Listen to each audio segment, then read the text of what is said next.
Okay guys, welcome back again sa ating puyat. Medyo puyat ako. Okay guys, sa mga kapitbahay, kumusta kayo? Mga kasama natin dyan sa Grab. So, this video, pag-usapan naman po natin magkano ba dapat ang gross income na targetin mo sa isang araw para makabayad ka ng sasakyan, ng kotse, or kung nagba-boundary ka. Bibigyan ko kayo ng ilang computation. Pero ganoon naman yung magka-calculate ka din naman. Di ba? So sa video na to, pag-usapan natin magkano ba dapat ang kinikita mo. So if ever na hindi pasok yung kinikita mo at hindi mo kayang kitain yung ganong klase ng amount sa isang araw, much better na wag ka na lang munang bumiyahe o mag-grab. Dahil ang pagmamaneho ay hindi madaling trabaho. Tandaan nyo po yan. Minsan kasi akala ng iba madali lang magmaneho, di po ba? Pero yung magmaneho ka ng dire-diretso, di ba? So kung interesado ka malaman ng computation ng dapat gross income ng isang Grab driver o ng isang Grab operator na merong hinuhulugan sa sasakyan. So this video is for you. Diyan ka lang.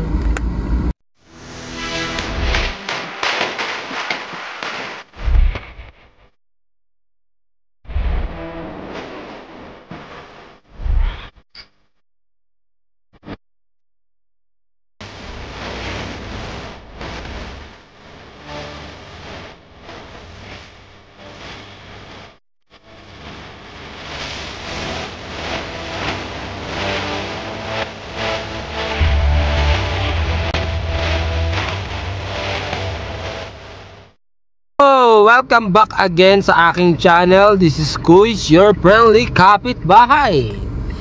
So guys, pag-usapan po natin magkano ba dapat ang gross income mo sa isang araw para makabayad ka ng sasakyan. Kung ikaw ay driver, operator, ikaw may-ari ng sasakyan. At kung ikaw na may driver, magkano ba dapat ang kinikita mo sa isang araw para makapag-boundary ka. At meron ka pang take home. So pag-usapan po natin yan. Nandito na tayo sa ating calculator. So kung bago ka lang sa aking channel, please click subscribe and click the bell button para ma-notify ka sa mga susunod na video. And also, paki-follow na lang din po sa page ko sa Facebook. Maraming salamat. So ayan na. Pag-usapan na natin guys, no? This past few weeks medyo tumumal po ngayon. Honestly, sasabihin ko sa inyo, matumal talaga itong mga nakaraang araw na to. Mahirap kumuha ng booking siguro dahil dumami na yung Grab. Marami na nakapasok. Hindi tayo guys, hindi natin dinidiscourage. Kung gusto niyo pumasok sa Grab, pumasok kayo. Hindi natin dinidiscourage yan. So kung tumumal, humina ang Grab, hindi naman po natin kasalanan yan. Ang gusto lang naman po natin ay magkaroon ng ipambubuhay sa ating pamilya, di po ba? So hindi po natin dinidiscourage yan. Iba kasi dinidiscourage, matumal na, huwag na kayo mag-Grab kasi mihina na nga daw, no? So bawal iyakin sa Grab. Sige, pag-usapan na natin, no? Okay. Ito po ang calculation, no? Kung sa isang araw babiyahe ka ng kunyari, magsisimula ka kunyari ng alas 6 ng umaga. So 6 to 6 ka babiyahe. Okay? 6 to 6, ibig sabihin po nun 12 hours.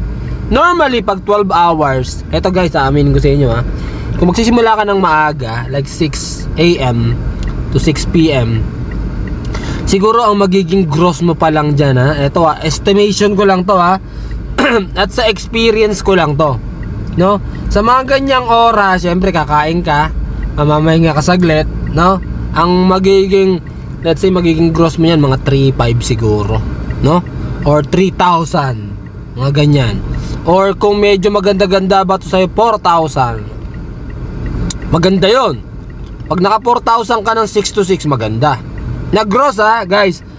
Ibig sabihin ng gross, hindi pa labas yung gas. Pero yung share ni Grab, yung kaltas ni Grab, labas na doon.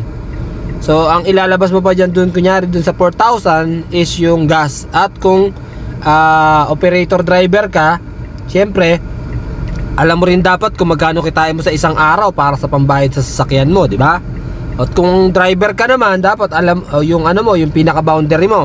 Eto na, simulan na natin. Kunyari 6 to 6, 12 hours 3.5 kunyari. Ang kinita mo 12 hours, 3.5. Less po natin. At tinan nyo guys ha, maging malinaw sana sa inyo to, kasi hindi basta-basta lang talaga pagpasok sa Grab. Baka akala nyo ganun-ganun lang ha. 3.5. So meron kang 3.5, less natin ang gas ng 3.5, 12 hours. Sabihin natin ang naging gas mo sa 12 hours ay, kung ang gamit mo, example natin ay Bios, no? Sa 12 hours. Okay, sabihin na natin na 1,000 na lang. O 1,000 na lang ha guys ang gas. Okay, meron kang 2.5 na natira. Ile-less natin yung kumain ka ng breakfast. O kung hindi ka kumain, ikaw na bahala kung paano calculation gagawin mo. Kunyari, yung mga nasa labas agad kumain, ang isang kain ay 100. O, kunyari 100 ang kain. Sa ganun natin anuhin, matutuos nyo naman yan eh. So kunyari 100, less 100 sa breakfast, less 100 sa lunch. So 2-3 ang natira. Meron ka ng 2-3. And then i-less natin yung boundary. Kunyari ang boundary mo is 1-1. Ayan, 1-1 ang boundary mo. Kunyari bagong Bios ang dala-dala mo, o bagong Mirage, o basta bago sa brand new. Kasi ngayon ang mga bago ngayon, medyo nagbago na ang ating boundary system, no? Puro 1-1 na. Makikita nyo ngayon, puro 1-1 na ang ating dahil mga bago. Pero pagka mga lumang unit dyan, may 1,000 dyan, may 900 pa nga dyan. May narinig pa nga ako, 800 lang, no? Sobrang lumang ano na yun, mga unit Mirage. So ayun na yung mga inano natin, 1-1. De meron kang natirang 1-2. Gets nyo? So kung 1-2, ayan, take home mo 1-2 sa 12 hours, 1-2. Ulitin natin. Okay, meron kang 3.5, less natin yung gas na 1,000. Kuha nyo, less natin yung pang-boundary 1-1, less natin yung pagkain 200, umaga tanghalian, kasi hapunan sa inyo ka na naghapunan. Okay. 1-2, yan po ang natira pag ikaw ay nagbaboundary.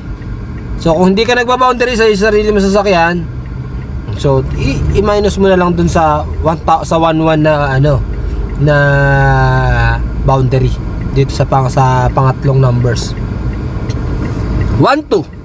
So actually guys, yung 3.5 na medyo somehow mahirap-hirap kitain yan ha. Minsan nga 12 hours ka na, wala ka pang 3.5. So ayan, nakita nyo na kung magkano kinikita ng isang driver. If ever lang guys ha, hindi to talaga sure na iyon talaga yung kinita niya, kasi nagmerienda pa yan, nagkape pa yan. Kasi kahapon nagtuos ako ng aking expenses, sarili ko lang ha, yung sarili kong kita, ako mismo na laging nasa labas. Sa isang buwan nakakagastos ako ng 11,000 sa sarili ko. So mali. Nakita ko kanina, ay kahapon, sabi ko ba't parang walang natitira sa kita ko. So hindi ako aware ba't ganun. So medyo na ano ako kahapon, dahil marami akong babayaran. Kaya nag-calculate ako agad. Okay, nag-compute ako kahapon. So 11,000 ang ano nangyari, tinus ko. So nakakadalawang large ice coffee ako ng McDonald's na original, 66. So magkano kagad yung 100 plus agad.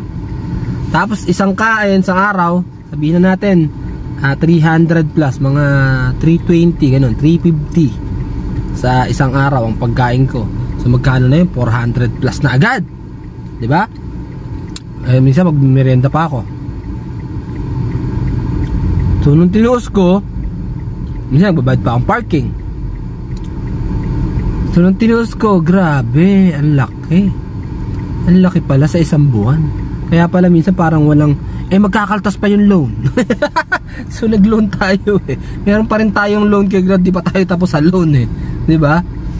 So kaya pala walang natitira. So ang mas maganda po kasi, sa mga, lalo na sa mga bago sa platform ng Grab, TNBS, nasaan ka man platform, lagi kang gumamit ng calculator. Dapat best friend mo si calculator. Kasi bakit?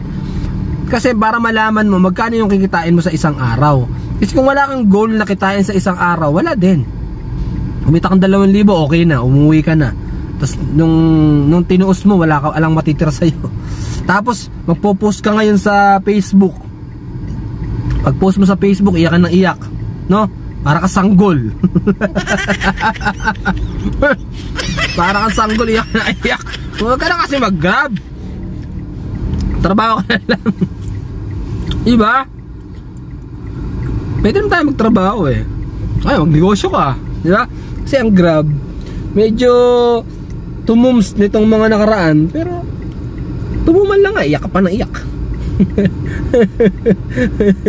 Parang pinalo ng nanay mo. Diba? So yun, tuusin nyo. Kung kumita kang 2,000, nilabas mo yung boundary, nilabas mo yung gas. Diba? Actually, ang operator talaga dyan ng maliit ang kita. Kala kasi nila dahil operator, tiba-tiba na sa kita. Ano rin yung nakaraang video, magkano kinikita ng operator. Hindi ko pa nga sinama doon yung ibang sa maintenance. Maintenance lang sinama ko doon. Paano pa yung mga gulong? Paano pa yung mga clutch lining? Madami, di ba? So ibang topic na yun, guys. So yan ang calculation natin. So kung hindi ka pa nakasubscribe, ulitin ko, just click subscribe and click the bell button para ma-notify ka sa mga susunod na video.